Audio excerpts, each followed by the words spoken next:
ದೇವೇಗೌಡರ ಆರೋಗ್ಯದಲ್ಲಿ ಏರ್ಪೇರಾಗಿತ್ತು ಅಂತ ಖಾಸಗಿ ಆಸ್ಪತ್ರೆಗೆ ಸೇರಿಸಿದ್ರು. ಈಗ ಚೆನ್ನಾಗಿದ್ದಾರಂತೆ. ನಾಳೆ ನಾಳಿದ್ರಲ್ಲಿ ಡಿಸ್ಚಾರ್ಜ್ ಆಗ್ತಾರೆ ಅಂತ ವೈದ್ಯರು ಹೇಳ್ತಿದ್ದಾರೆ. ಮುಂದಿನ 4-6 ತಿಂಗಳಲ್ಲಿ ಪೆಟ್ರೋಲ್ ಕಾರ್ ದರದಲ್ಲಿ EV ಕಾರು ಅಂದರೆ ಎಲೆಕ್ಟ್ರಿಕ್ ಕಾರ್ಗಳೇ ಸಿಕ್ಬಿಡುತ್ತೆ ಅಂತ ನಿತಿನ್ ಗಡ್ಕರಿ ಹೇಳ್ತಾರೆ. ಸಿಕ್ಬೋದು, ಮಾಸ್ ಪ್ರೊಡಕ್ಷನ್ ಆದಾಗ ರೇಟ್ ಇಳಿಬೋದು. ಮುಂದಿನ 5 ದಿನಗಳ ಕಾಲ ರಾಜ್ಯದ 25 ಜಿಲ್ಲೆಗಳಲ್ಲಿ ಯೆಲ್ಲೋ ಅಲರ್ಟ್ ಕೊಟ್ಟಿದ್ದಾರೆ. ಎಲ್ಲ ಕಡೆ ಹೆಚ್ಚು ಕಡಿಮೆ ಗಾಳಿ ಮಳೆ ಇರುತ್ತೆ ಅಂತ ಹೇಳಿದ್ದಾರೆ. ಜಮೀನು ವಿಚಾರವಾಗಿ 2 ಗುಂಪುಗಳ ನಡುವೆ HD ಕೋಟೆಯ ಸರ್ಕಾರಿ ಆಸ್ಪತ್ರೆ ಆವರಣದಲ್ಲಿ ಗಲಾಟೆ ಆಗೋಗಿದೆ. ಯಾರು ಅಫ್ಸರ್ ಮತ್ತು ರವಿ ಅಂತೆ ಪರಸ್ಪರ ಹಲ್ಲೆ ಮಾಡ್ಕೊಂಡಿದ್ದಾರೆ. ಪೊಲೀಸ್ನವ್ರು ಬಂದು ಎಲ್ಲ ಸರಿ ಮಾಡಿ ಒಂದು FIR ಹಾಕಿದ್ದಾರೆ. Very good. ಇವತ್ತು ಸೀಗೆ ಹುಣ್ಣಿಮೆ ಹಿನ್ನೆಲೆ ಕೊಪ್ಪಳದ ಸುಪ್ರಸಿದ್ಧ ಹುಲಿಗೆಮ್ಮ ದೇವಿ ದರ್ಶನಕ್ಕೆ ಭಕ್ತ ಸಾಗರ ಹರಿದು ಬಂದುಬಿಟ್ಟಿದೆ.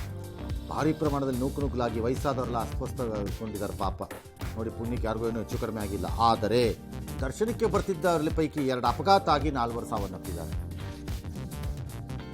ಸಿದ್ದರಾಮಯ್ಯನವರಿಗೆ ಸ್ವಜಾತಿ ಪ್ರೇಮ ಹೆಚ್ಚಾಗಿದೆ ಅಂತ ಕಿತ್ತೂರು ಕಲ್ಲುಮಠದ ಮಡಿವಾಳ ರಾಜಯೋಗೇಂದ್ರ ಸ್ವಾಮೀಜಿ ಹೇಳಿದ್ದಾರೆ. ಅದೇನು ರಾಯಣ್ಣ ಪ್ರಾಧಿಕಾರಕ್ಕೆ 260 ಕೋಟಿ, ರಾಣಿ ಚೆನ್ನಮ್ಮ ಪ್ರಾಧಿಕಾರಕ್ಕೆ ಕೇವಲ 30 ಕೋಟಿ ಕೊಟ್ಟು ತಾರತಮ್ಯ ಮಾಡ್ತಿದ್ದಾರೆ ಅಂತ ಅವ್ರದ್ದು ಆರೋಪ.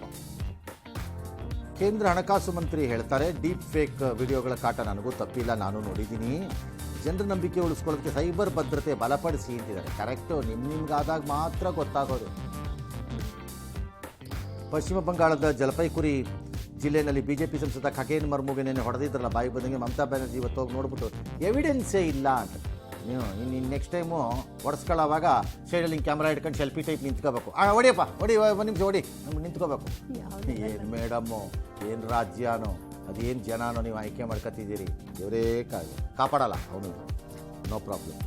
ಸರಿ, ಒಡಿಸ್ಸಾದ ಜಾಜ್ಪುರ ಜಿಲ್ಲೆಯ ಕಾಂಟಿಯಾ ಗ್ರಾಮದ ಬಳಿ ನದಿಗೆ ಬಟ್ಟೆ ಒಗ್ಯಕ್ಕೆ ಹೋಗಿದ್ರಂತೆ ಯಾರೇ ಮಹಿಳೆ. ಮೊಸಳೆ ಎಳ್ಕೊಂಡು ಹೋಗಿದೆ ಬಂದು. ಅದು ವಿಡಿಯೋ ಅಲ್ಲಿ ವೈರಲ್ ಆಗಿದೆ.